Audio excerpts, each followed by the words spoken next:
Ayan, so isang mapagpalang araw po sa bawat isa. Grabe naman, umpisa pa lang, no? Talagang powerful. Grabe naman, no?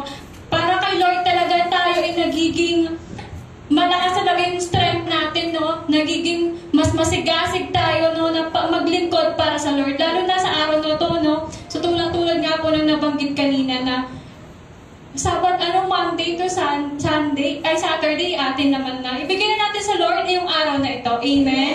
Amen. So, nabanggit po kanina, no? Ano nga ulit yung series po natin?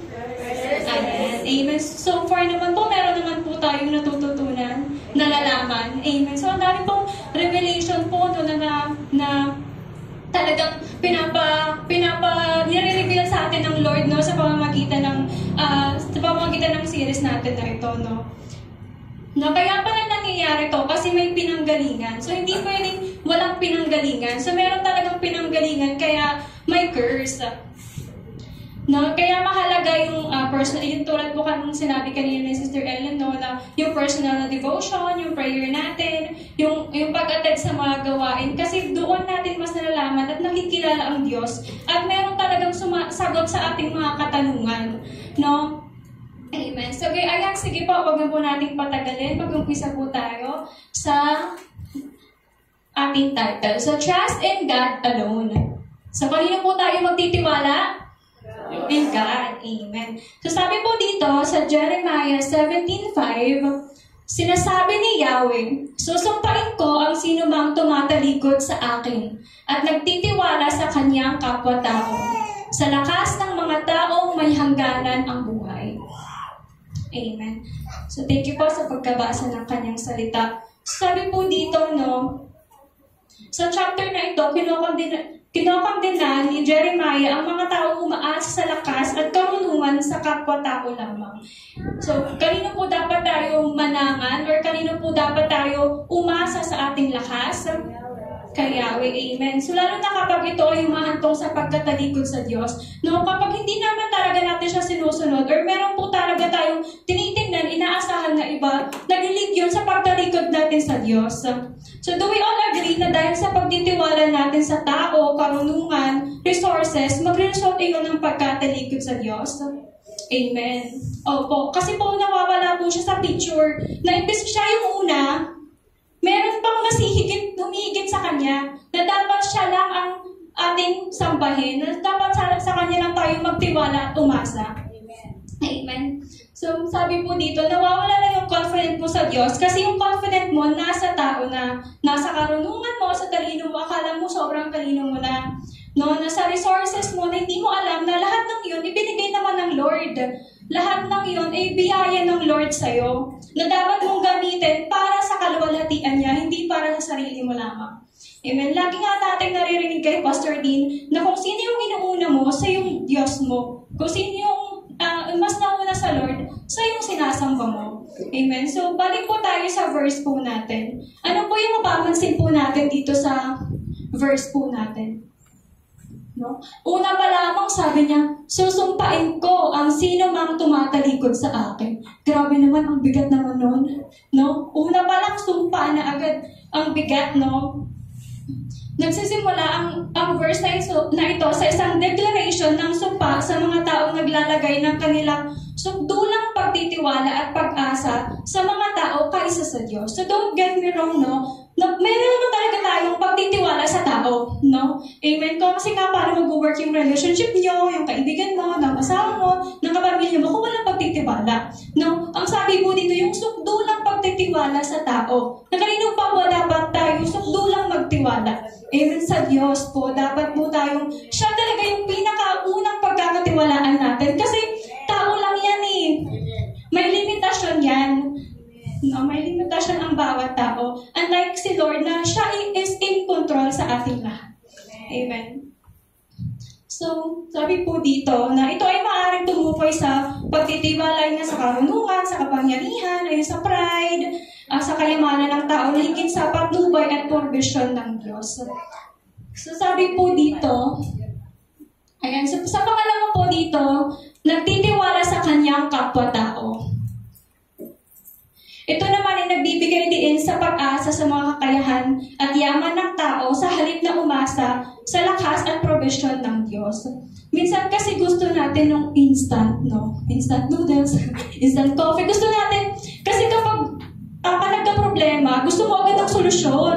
Gusto mo agad, lapitan mo agad yung kapatiran mo, yung kakilala mo, para may solusyon agad. No? Na hindi mo na natin dinadalangin sa Lord. Bago mo ikwento dun sa kaibigan mo, dun sa kakilala mo.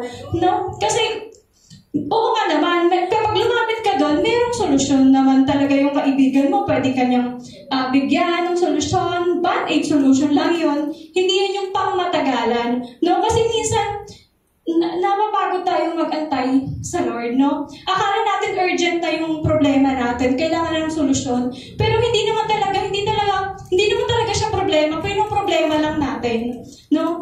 Hindi, test lang tayo ng Lord kung hanggang saan ba to? Kapag binigyan ko ba siya ng problema, ng suliranin, ako pa rin ba ang pagkakatiwalaan niya? Ayun po.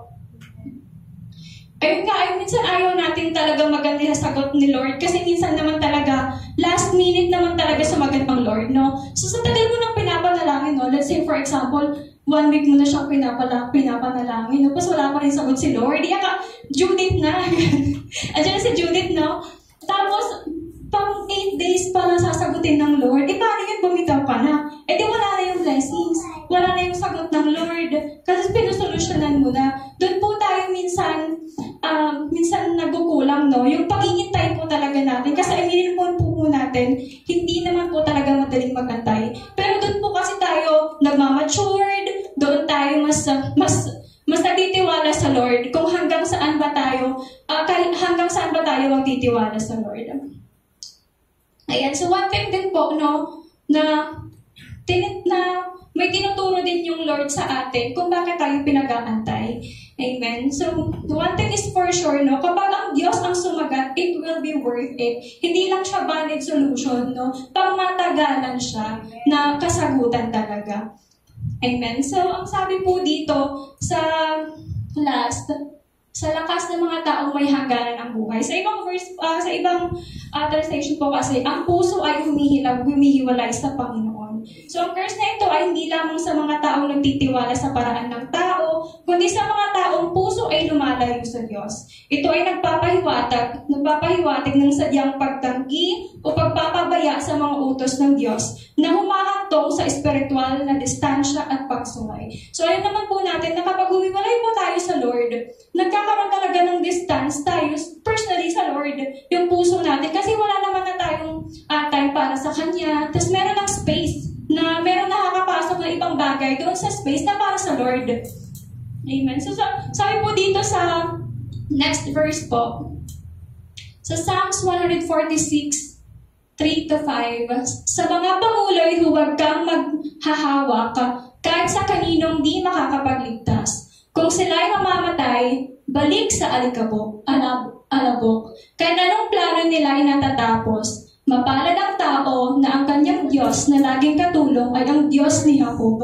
Sa Diyos na si Yahweh umaasang lubos. So sabi po dito sa mga panguloy huwag mga hawak kahit sa kaninong di makakapagligtas. Amen. Kasi alam naman po natin na si Lord lang talaga ang makakapagligtas. No, nandiyan lang yung mga, ginagalak natin sila, yung authority natin, lahat ng aspect ay mga authority natin sila, pero hindi to the point na ito-Diyos mo na siya, na sobrang umaasa ka na sobrang pag-asa mo na sa kanila. Ayan, so kung sila yung mamamatay, balik sa alabok, kahit na anong plano nila ay natatapos. Ayan, so mababasa natin dito na ang pagtitiwala at pag-asa sa Diyos ang tanging karapat-dapat na pag-asa at nagbibigay ng pangmatagalang tulong at pagpapala sa mga naghahanap sa Kanya. Ang tunay na seguridad at katuparan ay nagmumula sa Diyos. Amen. Grabe, no? Sa Lord talaga nagmumula ang lahat, no? Naalala ko po dito sa verse na ito. Sabi po dito, no, na mapalad ang tao, ang kanyang Diyos na laging katulong ay ang Diyos ni Jacob, sa Diyos na si Yahweh, umaasang lubos. Amen. So, wala po to sa akin. Naalala ko po kasi kahapon, kaming mag-asawa, nagkikwentuhan kami, tapos, ganun pala ito kapag hindi mo malayan, pumapasok na yung Word of God. No? As iba naman yung pinag-uusapan namin, tapos pumapasok talaga yung Word of God. Tapos, yung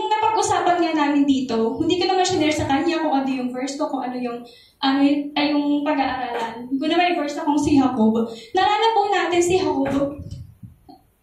Din nga yung pangalan niya, di ba, ay si Jacob. Nakipag-wrestle siya sa Lord. Hindi siya bumitaw. No? Magdamag siya nakipag-wrestle sa Lord na hanggang to the point na pinilayan na siya doon sa malaking buto niya. No? Pero hindi siya bumitaw. Bakit? Kasi may naantay siyang blessings ng Lord eh. Alam niya, kilala niya ang Diyos. Na kapag hindi siya bumitaw, kapag hindi siya bumitaw, maririnig at maririnig siya ng Lord. Kaya kapatid, kung hindi ka marinig ng Lord, lakasan mo pa. Kung feeling mo, hindi ka naririnig ng Lord, araw-arawin mo yung panalangin mo. Yes. Kung feeling mo na walang ginagawa ang Lord sa'yo, kalampagin mo, di ba ang sabi, knock and it shall be open. No? Na magpatuloy lang tayo, maging persistent po tayo sa ating relasyon sa Diyos. Kasi makikita ng Diyos sa puso mo. No? Katulad po nga niya, sige, bumitaw ka na. No? Kasi yung iba, kapag pinilangan ka na ng Lord, bibitaw ka na eh. Pero siya, humapit siya hanggang sa matanggap niya yung blessings. Amen. So, ganun po dapat, no? Wag po tayong bumitaw. Kung sa tingin po natin na pinapabitaw na tayo ng Lord, kung sa tingin po natin, mas lalong lumala yung sitwasyon, dinadaya ka lang ng kalaban. Nandun yung provision ng Lord, nandun yung protection ng Lord, nandun yung presensya ng Lord. Huwag ka lang bumitaw. Amen. Ayan, salamat po sa Panginoon. So, sa last verse po natin, no? Ayan, so, sabi po dito, balik po tayo sa teksto, sa Jeremiah 17, verse 7 to 8, mapalad ang mga taong nagtitiwala kay Yahweh. Sino daw yung mapalad? Amen. Sa pagpapalain ng umaasa sa Kanya, katulad niya ay isang punong kahoy na nakatanim sa tabi ng batisan. Ang mga ugat ay patungo sa tubig. Hindi ito nanganganib kahit dumating ang tag-init, sapagkat mananatiling luntian ang mga dahon nito. Kahit hindi umulan, ay wala itong aalalahanin. Patuloy pa rin itong namumunga. Grabe naman. So kapag nakaangkla ka talaga sa Lord, hindi ka pagkukulangin ng Lord.